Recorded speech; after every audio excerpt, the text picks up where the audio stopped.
Había preparado algo para decir y lo voy a decir, pero en el transcurso de estas exposiciones, aunque había preparado algo para decir y lo voy a decir, voy a recordar una misa a la que asistí hace unos 10 años, acá enfrente del Hospital Rivadavia, en la capilla del Hospital Rivadavia, porque se trataba de recordar dentro del modo de la misa a una compañera desaparecida, Irma Carrica, que era enfermera del Hospital Rivadavia, y el motivo de la concurrencia de muchos eran los vínculos que habíamos tenido con ella y con su hijo, dirigente actual sindical de una de las líneas de ATE. Micrófono. Una misa a la que asistí en nombre de una compañera desaparecida fue el motivo para que el sacerdote que la diera la mencionó una sola vez por el nombre y dijera: esa señora equivocada. Sí, no hagamos como, es reprobable absolutamente, pero era un joven sacerdote, y era un joven sacerdote de esta iglesia, y era un joven sacerdote que había sido educado en la estructura política de la iglesia de la represión. No lo culpo exactamente a él, no digo que quiso castigar a los asistentes de una misa, no es la actitud de un sacerdote que quiere hacer lo que se llama una celebración y que está envuelto en lo que la iglesia denomina el misterio de la misa, es decir, invocar un cuerpo que son 3 cuerpos: el Espíritu Santo, el Padre y el Hijo. Entonces la estructura de la iglesia es, desde ese punto de vista, complejísima. La estructura moral de ese padre era de bajísimo nivel, pero ese bajísimo nivel convive con una estructura litúrgica complejísima. A la salida le dije a Héctor Carrica, el compañero con el cual estábamos: ¿cómo se te ocurrió hacer una misa aquí? Es una misa que finalmente contenía internamente los principios por los cuales esta compañera fue desaparecida. Esto está estudiado muy bien en un libro que quiero recomendar, que se llama El mito de la nación católica, Argentina, el mito de la nación católica, de Loris Sanata, que es un gran investigador italiano. Se permite decir cosas que muchos, por temor, salvo Berbisky, aquí no dicen. Esas cosas que dice Sanata están dichas en el más puro estilo académico, es el más alto académico italiano que estudia el Vaticano, la Iglesia de todo el mundo. Y las conclusiones de Loris Sanata, que se tienen con Z, son muy refinadas y son muy desoladoras para Argentina. Yo, cuando las leí por primera vez, tampoco las creí, porque pienso del movimiento social argentino, que no está enteramente tomado por la reproducción de las consignas vinculadas a la sustentación del papel de la estructura papal y eclesiástica de Argentina, porque conocíamos y aún de algún modo sostenemos que hay historias internas en cualquier institución. En la iglesia argentina no es lo mismo a Valentín Gómez, que hay una calle importante en Almagro, que fue uno de los sacerdotes fundadores de la Universidad de Buenos Aires, por otro lado, que estuvo en el concilio que determinó el fusilamiento de Orrego, que el padre Mujica, que rondó alrededor de una idea que desmerece un poco la cuestión de que la Argentina está envuelta de una manera paralizante en el mito de la nación católica, que es la idea de Loris Sanata, no dicha de la manera vulgar que la digo yo, sino con un estudio muy profundo que vale la pena leer. En el caso del padre Mujica, quiero decir que su concepción era la de la religiosidad popular, la veía como poseedora de otro don, la veía como poseedora del don del cambio social, de una iglesia que cuando debía tomar la vida revolucionaria podía secularizar algunos temas, pero esencialmente era una teología política popular. Esta posición de Carlos Mujica tenía una leve diferencia con las posiciones del tercermundismo católico que llevaba adelante un cura peruano que era más intelectual que Mujica, sin ser más sensible que Mujica, y los dos tenían buena relación, que era Gustavo Gutiérrez. Gustavo Gutiérrez era un lector del marxismo de la época, o sea, de Althusser, y se le había ocurrido que la fe era una manifestación de la praxis. Ahí teníamos en América Latina la máxima conjunción entre religiosidad popular y una estructura de acción que provenía del análisis marxista. Eso era Gustavo Gutiérrez, que severas dificultades con su iglesia. Mujica tuvo muchas más severas dificultades, pero su concepto era, si se quiere, más leve desde el punto de vista teórico y más profundo desde el punto de vista del reconocimiento hacia un progresismo evidente del mito de la nación católica. Ahora, ese mito de la nación católica estuvo también en un debate de tipo de decisión en los años 70. Quiero anticipar una pequeña tesis, que con el nombramiento de Bergoglio se termina una larga discusión en Argentina, y me apresuro a decir, se termina hacia el lado de las derechas constitutivas de la estructura mundial del capitalismo y del retroceso de la vida popular en los pueblos de Latinoamérica. Y voy a decir por qué me parece que se termina un largo arco histórico que comienza en los grandes debates del 73, dentro y fuera del peronismo, pero sobre todo en el peronismo.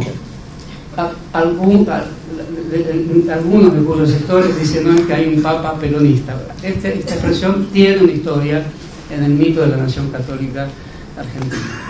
Como nombré los trabajos de Lori Sanata, quiero nombrar los trabajos de Horacio Berbisky, que dedicó años de su vida a hacer 4 volúmenes importantísimos de la historia de la Iglesia Católica como una estructura que se basa en algo muy parecido a la misa que yo presencié, porque muchos hemos presenciado esas misas. Es una misa, como el sacerdote va a tener las manos ensangrentadas.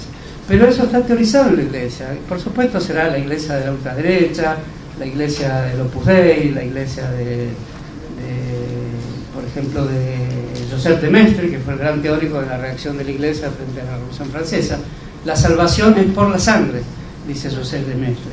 Y todos los pastores de la Iglesia que tomaron a Joseph de Maistre, que en la Argentina son muchos, el que hablaba un poco antes del golpe de Estado, no me acuerdo cómo se llama, el capellán de las Fuerzas Armadas, Bonamín, la salvación es por la sangre. De algún modo ese joven capellán de la iglesia de un hospital, una pobre capilla de un hospital, que dice, esta señora algo habrá hecho, dice. Ir a la misa que tenía que recibir a un hermano en la sangre de la catolicidad. Y sin embargo festeja que un Estado amparado por la Iglesia haya derramado esa sangre. Esa es una cuestión fundamental. ¿Cómo se mató en Argentina? No es fácil matar, nunca es fácil matar, ni siquiera para un pobre asesino a sueldo que entra en un kiosco y mata a una pobre chica. No es fácil matar, hay muchos azares en la muerte. Pero hay una forma de matar precisa y casi científica: estar protegido por la Iglesia. Y quien protegió mejor a los asesinos fue la Iglesia argentina. De eso es documento. Hay aviadores que bajaban de los aviones y se confesaban. Hay curas que confesaron a aviadores argentinos que tiraron cuerpos armados. Esa es una parte de la Iglesia. Contra esa parte de la Iglesia lucharon muchas otras iglesias. El catolicismo es una idea muy fuerte, es una idea de redención, una idea de reconstitución del alma después de la muerte, de la eternidad, del sacrificio. No del sacrificio por la sangre, como dijeron las derechas, sino un sacrificio comunitario que ennoblece una comunidad, que fortalece así sus vínculos humanísticos. Esa iglesia también existe, pero siempre fue sofocada y también muerta. ¿Quién mató a Mujica? No es un episodio claro de la historia argentina, muchos nos confundimos. Que respecto a la muerte de Mujica, muchos pudimos tener alguna confusión el primer día. Después estaba claro que la muerte de Mujica es la muerte del sacerdote anunciada desde el interior del Estado argentino, que recibe en sí mismo el mito de la nación católica en su expresión más aciaga y más brutal. Se puede matar en nombre de la Iglesia. La Iglesia puede matar porque al mismo tiempo se concibe en una historia de muerte, en una historia de persecución, en una historia de catacumbas. Es una complejísima historia donde el asesinado vuelve por sus fueros y no vacila en volver bajo la capa, la aureola y el carisma del asesino. Eso me parece que es momento de decirlo, porque quiero fundamentar por qué se cierra el ciclo de la historia política argentina en este debate, además con un obispo y un papa hoy jesuita. Los jesuitas fueron una orden siempre muy contradictoria, una iglesia dentro de la iglesia, un Estado dentro del Estado. Por eso los Borbones, Juan Manuel de Rosa incluso los echó, por distintos motivos en cada caso, pero los jesuitas, que fueron perseguidos por ciertos papas, a este papa se le quería poner Clemente XVI, en virtud que Clemente XV, en el siglo XVI, había perseguido a la orden. Esa es una orden militar, es la orden de San Ignacio de Loyola. Es una orden que tiene la idea de la fusión de la cruz y de la espada, más que otra que también la tiene. Por ejemplo, el Banco de Galicia, no es fácil conjeturar quiénes son los dueños, es la cruz y la espada. Es absolutamente claro. Yo no sé nada de historia bancaria argentina, pero sé de historia de símbolos. Todos los clientes del Banco de Galicia, de los que me incluyo, tienen que pensar exactamente en esa cruz y esa espada, un poco estilizadas, que son la presencia de la estructura del mito de la catolicidad en nuestros países, que tienen muchas variantes. ha tenido muchas discusiones internas y tenemos que festejar aquí la valentía de los curas que se animaron a discutir. Los jesuitas hicieron cosas importantes de la Iglesia, al punto que fueron la compañía de la frontera. De ahí cierta militarización. ¿Quiénes fundaron las misiones jesuíticas? Los primeros diccionarios del guaraní, al castellano. Y en los años 60 los marxistas. No eran marxistas, pero los que estudiaban el marxismo bien, como me acuerdo un tal Jean Calvé, que escribió una biografía de Marx excelente, que en el marxismo en ese momento no había una antigua, pero este hombre no era marxista y el jesuitismo lo destinó. Había dos, la de Medina y todo. Bueno, lo destinó a las fronteras, como destinarlo al Paraguay, destinarlo al Brasil, destinarlo a producir esa experiencia humana tan importante, a mi juicio tan equivocada, que era incluso el control de la sexualidad indígena en las misiones jesuíticas. Eso es lo que critica Sarmiento en sus libros, que me parecen también equivocados. Pero el jesuitismo siempre tuvo mala fama en los estados. El mismo Sarmiento, cuando necesita atacar a Alberdi de una manera drástica y demoledora, le dice una frase a San Ignacio de Loyola. Para usted le digo esta frase, dice, pedinde ad cadáver, es decir, fijo y disciplinado como un cadáver. Vieron que la cara de Alberdi, un hombre amargado, parece un jesuita. Para Sarmiento, decir jesuita era decirle a Alberdi, al pobre Alberdi, que no, creo que no tiene nada de jesuita, es uno de los más importantes pensadores del país, le dijo, pedinde ad cadáver, disciplinado como un cadáver. Tenía un jefe que, y Alberdi lo consideraba su jefe, que era Urquiza, al que Sarmiento abominaba. Esa era la razón, la discusión, cuyo motivo muy actual es qué se hace con la prensa en medio de la guerra. Esa es la discusión de Sarmiento y Alberdi. Uno le dice al otro jesuita, o sea, hacerse jesuita es alguien que milita, la milites, que viene de militancia militar, y que tiene actitudes dentro de la Iglesia que pueden ser reprobadas por los curas de barrio, por los franciscanos. Es un poco raro que un jesuita se haga de Francisco, o sea, los curas más pacifistas que le hablan a los pájaros. Hay una famosa composición de Lis, creo, Francisco hablándole a los pájaros. Estos no le hablan a los pájaros, estos están en la frontera del mundo, como los militares de las películas de Hollywood luchan en la frontera, como Jack Nicholson, en una película que le dice a los liberales senadores demócratas que le hacen un juicio en la Cámara: ¿y ustedes qué creen? ¿Que pueden hablar tranquilamente acá si yo no estoy en la frontera haciendo efectivamente lo que les permite a ustedes lucirse hablando? La tarea sucia la hacía el jesuita de Jack Nicholson, de modo que es una compañía de alto nivel intelectual, es un tipo de decisión militarizada y un proyecto de poder que se parece mucho a un grupo de hierro, un grupo llamado Guardia de Hierro en Argentina, que también tiene una estructura jesuítica que lleva a un nivel de elaboración muy, muy refinado, que es disolverse y dispersarse para seguir manteniendo una especie de fuerza espectral sobre todos aquellos miembros que lo fueron y que de algún modo conserva el valor asociativo del lenguaje, que es efectivamente lo que hacen los jesuitas. Basta escuchar los sermones de Bergoglio, son todos muy buenos.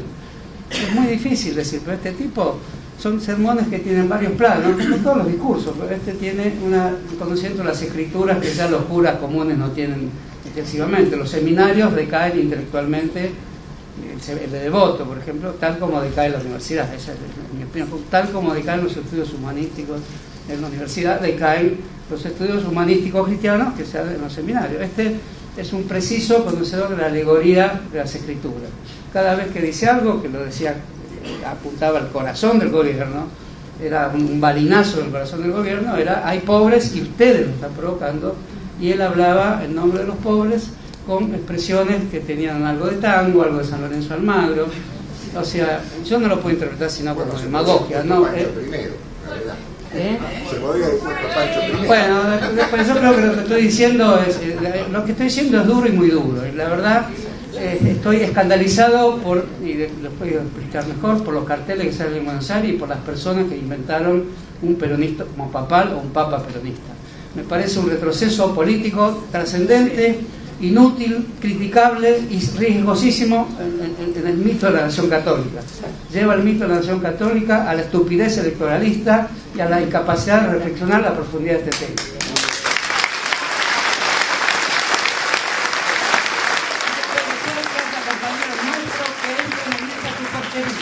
No puede ser.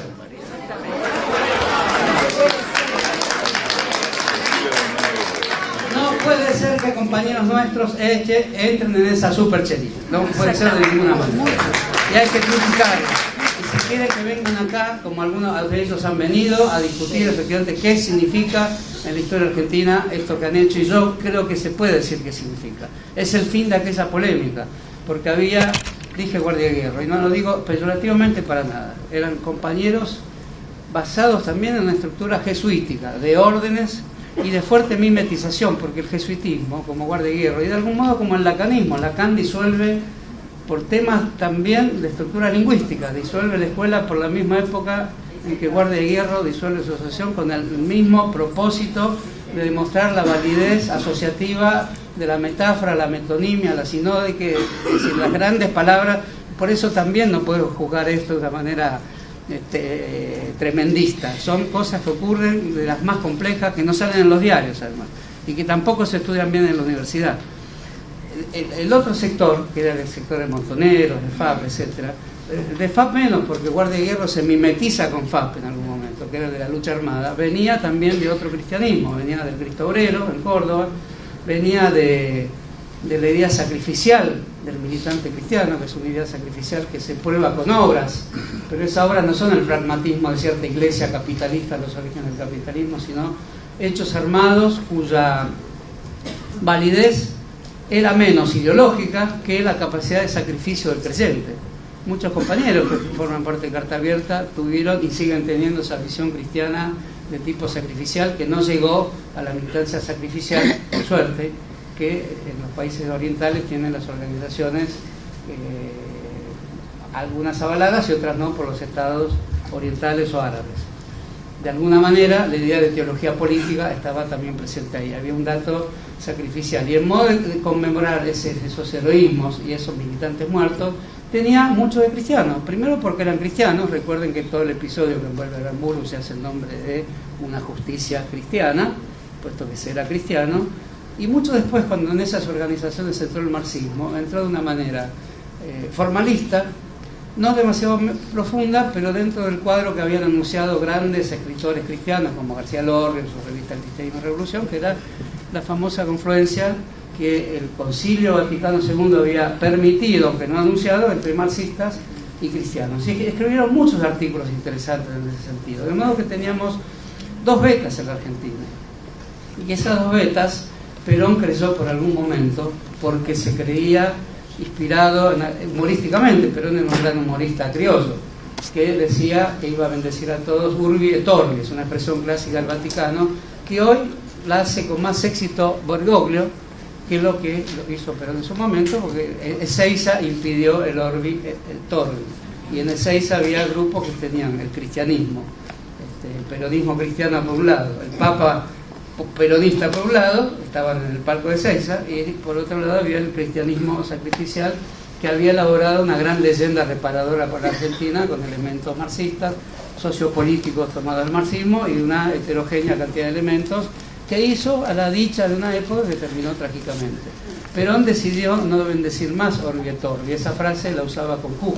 La correspondencia con John William Q está lleno de expresiones un poco equívocas, un poco graciosas, con el guiño acostumbrado de Perón: yo bendigo, soy como el Padre Eterno, urbi et orbi.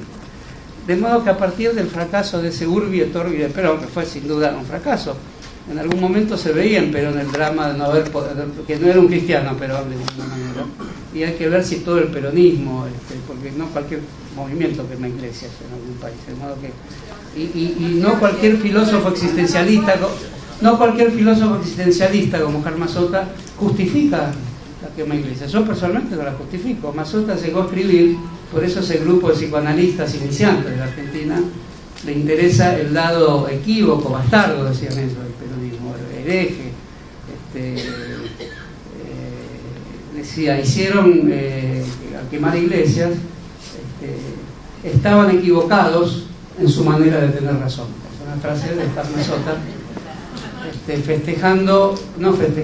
observando ahí que había algo que haría reaccionar al pueblo argentino en relación a una cuestión crucial, que era la cuestión en qué uno cree y cuáles son las divinidades que están en la conciencia de uno. Entonces, siguiendo con una pequeña historia para terminar, me parece que en este momento Bergoglio, que tenía cierto compromiso con la organización que más se parecía a la estructura jesuítica, que era una estructura de interpretación de metáforas, de interpretación del jefe, una estructura del interior de otra institución.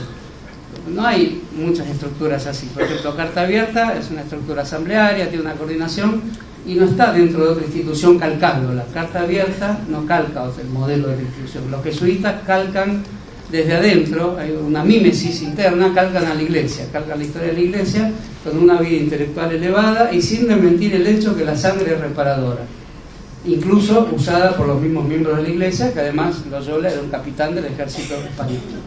De modo que ahí tenemos una institución que está a la espera. Guardia de Hierro lo mismo, estaba a la espera dentro del peronismo, calcaba el peronismo, tiene una mímesis. Su peronismo de Perón era que Perón era un hueco. Hoy no vacilaríamos en decir un significante vacío, como dijo después el estructuralismo. El estructuralismo hasta entonces estaba en el padre Gutiérrez, que quiso poner el estructuralismo en la Iglesia y podía estar perfectamente en esa interpretación jesuítica. En esta organización de tipo mímesis, la espera era la muerte de Perón pacífica. Era un grupo que leía Shakespeare y leía textos que hoy ya no se leen, también un grupo de alta educación política y cultural, y que les gustaba hablar como habla de Bergoglio, con palabras tomadas de la calle, de la cervecería, del bar de la esquina. ¿Vieron Bergoglio ayer lo que dijo?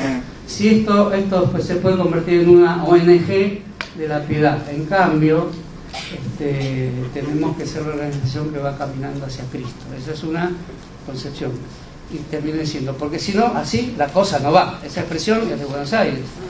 Es la misma en sus homilías, un alto nivel en las escrituras y alguna expresión no chula, no grosera, pero del habla coloquial del habitante de Buenos Aires, que no lo hizo ni Monseñor Aramburu, ni Cuarrachino, ninguno de esos que estaban encerrados en su aparatología que impedía realmente, y que a la gente, bueno, yo... Ratzinger es un hombre muy interesante, de derecha, pero Ratzinger, si leen la discusión con Habermas, el gran teórico del republicanismo liberal, Ratzinger es más interesante porque tenía una idea medio espinosista del mundo. Cristo era una estructura del mundo y la naturaleza, decía Ratzinger, que es más o menos Spinoza, y era un tipo de intelectual que no venía del jesuitismo y que no tenía el manejo político. Ratzinger, el alemán, no iba a decir, irá cosa así no va. Eso viene de Italia, viene de la Argentina. Yo no me voy a engañar por una persona. ¿Cuántas personas pasaron por tu vida que eran Freud y Crápula y que hablaban correcto, lufardo que no? ¿No vieron viajar en el subte de Roma? ¿Qué viaja en el subte de Roma? Como decía Marx de no sé quién. Y Rodus, Ixalta, uno que dijo, yo salté 8 metros acá, ¿no me vio en este barrio saltar 8 metros? En Rodas, salté en el paso de Rodas, y Marx toma esa expresión diciendo que otro le respondió, y Rodus, Ixalta, acá está Rodas, saltá aquí los 8 metros, en vez de saltar en Rodas. Bueno, que salte allá a ver cuántos viajes de subte va a hacer ahí, si va a tomar el colectivo 12 como tomaba el Chacho, porque creo que realmente fue el único político argentino que tomó sinceramente un colectivo. ¿Qué te parece? Yo vivía cerca de la casa de él y lo encontraba siempre antes de que salieran los diarios. Vaya a saber qué pensó, pero efectivamente no tenía coche, tomaba colectivo, como hacía yo, y nos encontrábamos muchas veces en colectivo, tomado la misma manija, con los diarios envueltos, era viajar parado y leyendo el diario. No creo que sea, no confundamos a ese Bergoglio con el muchacho Chávez de aquel. Checho Álvarez.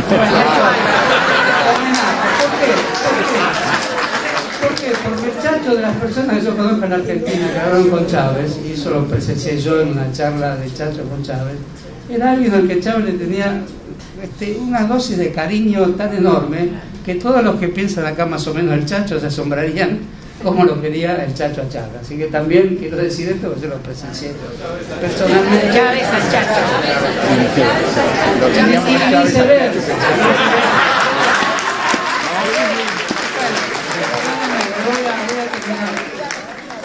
Yo creo que la disputa es por el control de las masas populares, la definición sobre las masas populares, a dónde van a ir las masas populares, sobre todo de Argentina y Venezuela. Quizás de Brasil también es un país muy católico, pero con la diferencia que con una mezcla de religiosidades que están unas incorporadas a otras de una manera maravillosa que no ocurre en ningún otro lugar del mundo. pero Venezuela y Argentina es un problema, por más que se ocupe de la pedofilia, palabra terrible, lo que tendría que hacer es llamar a un concilio para instalar el celibato, para el fin del celibato, tendría que hacer eso. Finalmente, si quiere hacer algo en serio, que declare el fin del celibato del sacerdocio, y ahí va a tener una respuesta en todo el mundo que dice espera. Salvo que se lo hicieron los protestantes, la iglesia no es cualquier cosa, todavía hay guerras sordas con los protestantes, y también puede ser que diga cosas sobre Malvinas que formen parte de este intento, que es un vasto proyecto de desviar a las masas populares de la Argentina y en general de todos los lugares donde ocurran procesos de las masas populares que no estén controlados por la iglesia. Entonces, un proceso de control que estaba un poco latente en el grupo Guardia-Hierro, que era un grupo muy activo, muy movedizo, en su momento tuvo una visión simpatizante hacia Macera, que también tenía esta idea. Las masas populares no pueden ser un campo de reivindicaciones profundas que alteren incluso las formas de dominio tradicionales también de la iglesia. Entonces, esta forma de volver a las clases populares, diciendo que paga su hotel y demás, que son hechos profundos, que son hechos mínimos, no importa qué hotel pagamos nosotros, pero el Papa paga un hotel ante 1.200.000 fieles. Entonces, ese es un hecho de construcción simbólica que Bergoglio sabe hacer bien. Como Bergoglio lo sabe hacer muy bien, y Francisco I hereda lo muy bien que sabe hacer Bergoglio. No sé si va a heredar todo o mucho, pero son dos personas y una al mismo tiempo, va a ser difícil pensarlo. Yo creo que la presencia de Bergoglio, más allá de su actitud ante la dictadura, que no desprecio analizarla, como lo hace Berrizque de ninguna manera, pero no pondría solo este elemento, pondría un elemento más ligado a la historia nacional de los últimos 40 años. De algún modo, en estos meses, y peor con el cartel del Papa peronista, que me parece un ataque profundo y torpe, no sé si quiero decir una táctica para que no perturbe las elecciones. ¿Qué táctica puede ser esa? ¿Qué otra cosa podemos hacer más allá de sostener las mejores cosas que hizo este gobierno, que analizar en profundidad qué significa esta vuelta de campana de la historia argentina, con un hombre que estaba en un tipo de catolicismo mimético con la estructura de la iglesia, que por primera vez llega a un jesuita, y con un grupo político que también tenía, aunque no era un grupo que se llamaba cristiano, tenía todas las, en términos muy seculares, tenía todo el lenguaje de un estado místico que, a diferencia de la visión nazi, no confiaba tanto en el Estado sino en el pueblo. Hay un análisis muy interesante de Hannah Arendt en el origen del totalitarismo, donde diferencia nazismo y fascismo. El nazismo es el Estado, el fascismo es el pueblo, y es la movilización del pueblo. Estos grupos eran la movilización del pueblo con ciertos envases de una cristiandad fusionada con el peronismo en el mito de la nación católica.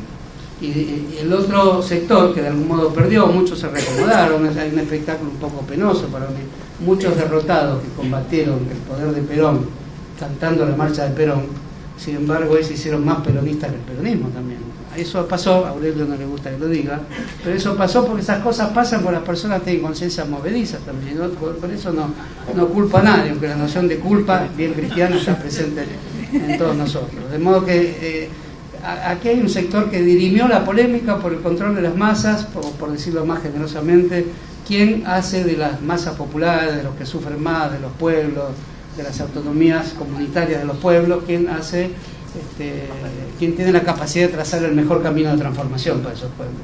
En el 73 se sabe que todas las batallas tenían que ver con eso, y ahí quedó como algo irresoluto, que quedó el terrorismo militar que abarcó a todos, y después quedó el alfonsinismo, que no estaba en condiciones de intervenir en esta cuestión, y el kirchnerismo, que estaba en condiciones de intervenir en esta cuestión, y que interviene sin haber sus miembros principales haber actuado directamente en esa época, porque actuaron indirectamente, toman, poniendo nombres de la plaza, nombres de personas, yendo a conmemoraciones, escriben el nombre de Cámpora. Escribir el nombre de Cámpora es muy preciso acá. Quería decir, estamos con aquellos que perdieron aquella polémica y tenemos que resurgir en otras condiciones, en un mundo absolutamente novedoso y que no exige ya aquellos métodos de lucha, que incluso pueden criticarse, pero que exigen una memoria. Y esa memoria es la que hoy va a ser atacada sin la menor duda, incluso por personas que están dentro de esa memoria, que pagaron un dinero para poner esos afiches en la ciudad de Buenos Aires, que son vergonzosos y que después lo dicen también en los los medios de comunicación, y lo dicen muy tranquilos, porque también hay algo, fue como lo que dijo Lido, porque hay algo que también hace que los cristianos existan y piensan que pueden sacar conclusiones cristianas de los padecimientos políticos del país y además de las elecciones, de la sucesión presidencial, y eso no puede ser. No puede ser, por lo menos con el concepto de un papa peronista, que vamos a tener algo que nunca le pasó a Perón. Va a definir Orbi et Orbi a todo el mundo del Vaticano, y va a estar Carrió, va a estar de Narváez, va a estar Solana, Macri, va a estar Mariotto, los genocidas, que a lo mejor los más entusiastas irán con la bandera del Vaticano, y los bendecirá a todos. Eso puede ser la Argentina, conmemorar eso, como si fuera un campeonato de fútbol. El Urbi et Orbi aquí, el Urbi et Orbi no, que es bendecir la ciudad y el mundo, no corresponde que lo critiquemos y que sin duda tengamos una actitud de estudio de lo que es el Vaticano, el jesuitismo. Apenas resumí una historia que es complejísima para la humanidad, y que podamos debatir en el seno, miren lo que le digo, en el seno de la cristiandad, como cristianos o no. Yo no lo soy, pero tampoco sé bien lo que soy. ¿Sí? Que sabe que es bien cristiano, quizás tenga más razones para compartir mejor si al mismo tiempo acepta esto. Y al mismo tiempo señalar qué es la compañía de Jesús, y señalar también los estilos Bergoglio, los conocemos bien, son estilos demagógicos, son absolutamente demagógicos, que por la magnificencia del Vaticano, que no vio en el Vaticano a Bellini, a Miguel Ángel, custodian los tesoros de la humanidad también, entonces no es cualquier cosa el Vaticano. Y si alguien dice, voy a usar una mitra más chiquita y una cruz que en vez de oro sea de plata, aunque el nombre de la plata se explotó y se mató a millones de indígenas en Potosí, no veo que cambie mucho el oro por la plata, pero de todas maneras uno dice, bueno, bajó un cambio, y seguro que va a decir esa expresión, bajé un cambio. Seguro, ¿por qué? Porque es un papa argentino, nacional y popular. Compañeros queridos, vamos a enfrentar con madurez esta difícil circunstancia de Argentina. Se cerró un ciclo histórico y no se sabía quién había ganado la gran batalla cultural. Ahora, por estos días, ya sabemos, lo pone La Nación en la tapa, y algunos de nuestros compañeros dicen, ¡qué suerte! Esto no puede ser.